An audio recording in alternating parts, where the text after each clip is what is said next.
పలుకు తెలియనిది మాటున ఉండే మూగమది కమ్మని తలపుల కావ్యమయే కవితలు రాసే మౌనమది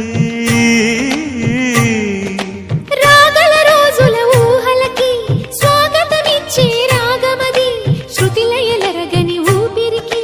స్వరములు కూర్చే గానమది ఋతువుల రంగులు మార్చేది కల్పన కలిగిన మది భావం బ్రతుకును పాటగా మలిచేది మనసున కదిలిన